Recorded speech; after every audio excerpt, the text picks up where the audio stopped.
అందరికీ నమస్కారం. అమ్మ మాట అమ్మాయి బాట ఛానల్కి స్వాగతం. కథ చెప్పుకుందామా?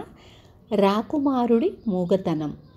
మోతీపుర రాజవంశం వింత ఆచారాలు పాటించేవారు. రాజుగారి పెద్ద కొడుకు రాజయ్యేవాడు. అయితే వాడు ఏ కారణం చేతనైనా దేహశక్తులు కానీ మానసిక శక్తులు కానీ కోల్పోతే వాడికి రాజ్యాధికారం ఉండేది కాదు. వాడి తరువాత వాడు రాజయ్యేవాడు. కానీ పెద్దవాడు చచ్చిపోవటం జరిగితే రాజ్య ఆదాయంలో సగం ఆలయానికి ఒక తరం పాటు పోయేది. మోతీపుర రాజు విక్రముడికి శ్రీమతి సుమతి అని ఇద్దరు భార్యలు. వారికి వరుసగా కమల్, కునాల్ అని ఇద్దరు కొడుకులు. పెద్దవాడైన కమల్ 14 ఏళ్ల వాడై ఉండగా రాజువాణ్ణి యువరాజుగా ప్రకటించాడు. ఈ వార్త విని అసూయాపరురాలైన సుమతి కుమిలిపోయింది. కమల్ను రాజు కావటానికి అనర్హుణ్ణి చేస్తే తన కొడుకు రాజవుతాడు. కానీ కమల్ను వికలాంగుణ్ణి చెయ్యటం ఎలా? సుమతి ఒకసారి తన పుట్టింటికి వెళ్ళి జటిల అనే తన మేనత్తతో తన సమస్య చెప్పింది. కమల్కు కాలో చెయ్యో విరిగేటట్టు చూడలేవా అని జటిల సుమతిని అడిగింది. లాభం లేదు. అటువంటి ప్రయత్నంలో వాడి ప్రాణమే పోతే ఖజానాలో సగం దేవాదాయమవుతుంది. ప్రయత్నం విఫలమైతే మనకు ప్రమాదం. మనకు సహాయపడిన వాళ్ళు మనకి ద్రోహం చెయ్యవచ్చు అన్నది సుమతి. జటిల కొంచెం ఆలోచించి ఒక సీసాలో ఏదో ద్రవం సుమతికి ఇచ్చి, దీన్ని ఒక్క బొట్టు చొప్పున కమల్ తాగే పాలలో కలిపి ఇవ్వు. క్రమంగా వాడి మాట పడిపోతుంది. అది వైకల్యమే కనుక వాణ్ణి రాజును చెయ్యరు. నీ కొడుకు రాజవుతాడు అన్నది. సుమతి ఇంటికి తిరిగి వచ్చి రాత్రిపూట తన కొడుకు తన సవతి కొడుకు పాలు ఇచ్చేటప్పుడు యువరాజు పాలలో ఒక్క చుక్క ద్రవం కలిపి ఇవ్వసాగింది. క్రమంగా కమల్ కంఠధ్వని బొంగురుపోతూ వచ్చి చివరకు మాట పూర్తిగా పోయింది. ఇద్దరు రాణులు ఒకే భవనంలో వేరువేరు గదులలో ఉన్నప్పటికీ 2 కుటుంబాలకు ఒకే పాఠశాల ఉండేది. దాని అజమాయిషి అంతా సుమతిదే. రాజకుమారుడికి మాట పడిపోవడానికి గాను ఏదో దుర్మార్గం జరుగుతూ ఉంటుందని మంత్రి ధీమాన్ సందేహించి ఒక పరిచారికను సుమతి సేవలో నియోగించి గూఢచారిగా పనిచేయించసాగాడు. అదే సమయంలో ఆయన కళింగ దేశం నుంచి రఘునాథుడనే వైద్యుణ్ణి రాజకుమారుడికి చికిత్స చెయ్యటానికి పిలిపించాడు.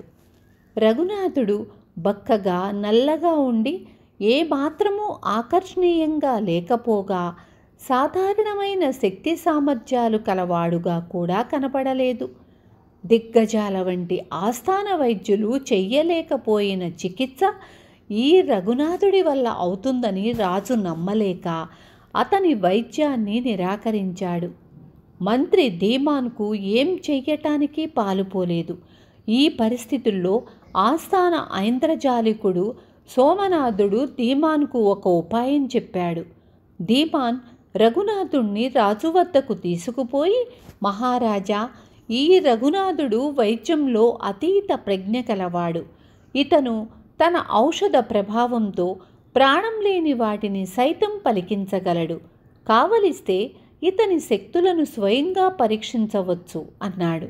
అలాగే అన్నాడు రాజు. మంత్రి ఒక చిన్న దేవతార్చన గంట లాంటిది పైకి తీసి దాన్ని ఆడించి మోగించి తరువాత గంటలోని నాలుక తీసేసి ఆడించిన గంట మోగదని చూపించి దాన్ని రాజుకు పరీక్షించటానికి ఇచ్చి తరువాత రఘునాథుడికి ఇచ్చాడు. రఘునాథుడు ఆ నాలుకలేని గంట మీద 2 చుక్కలు మందు చల్లి కుడిచేత పట్టుకొని ఆడించాడు. గంట మోగుతున్న ధ్వని ఆశ్చర్యంగా వినిపించింది. అలా 2-3 సార్లు మోగించి చూసి రఘునాథుడు గంటను మంత్రికిచ్చాడు. మంత్రి దాన్ని రాజుకిచ్చాడు. రాజు దాన్ని ఆడించి చూశాడు. అది మోగలేదు. మీరు ఈ కమల్కు ఈ అపర ధన్వంతరి చేత తప్పకుండా చికిత్స చేయించండి అన్నాడు రాజు మంత్రితో. రఘునాథుడు కమల్ను పరీక్షించి ఇతనికి ఎవరో చాలా ఒడుపుగా విషప్రయోగం చేస్తున్నారు అని మంత్రితో చెప్పాడు. మంత్రి తన గూఢచారి అయిన పరిచారికను హెచ్చరించాడు. పరిచారిక సుమతి పాలలో ఏదో మందు ఒక చుక్క వేస్తుండటం గమనించింది. మంత్రికి చెప్పింది.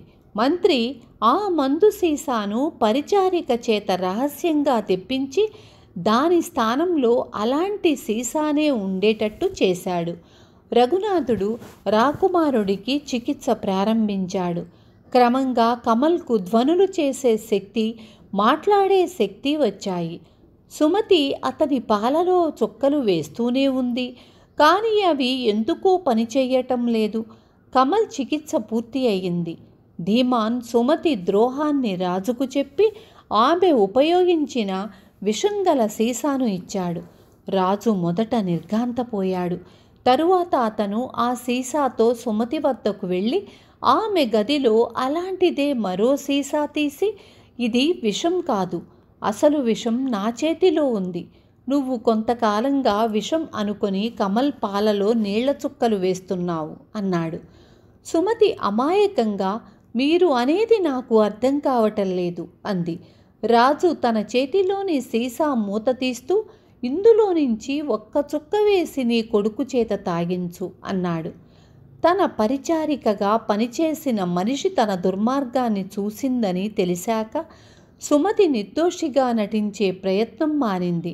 ఆమెను రాజు అప్పటికప్పుడు ఖైదు చేయించాడు. నాలుకలేని గంట ఎలా మోగింది? అలాంటి చిన్న గంటనొకదాన్ని రఘునాథుడు తన చొక్కా లోపల చేతికి కట్టుకున్నాడు. ఇది సోమనాథుడు చేసిన ఇంద్రజాలం. విన్నారు కదా. రేపు మళ్ళీ ఇంకొక మంచి కథతో మీ ముందుకు వస్తాను.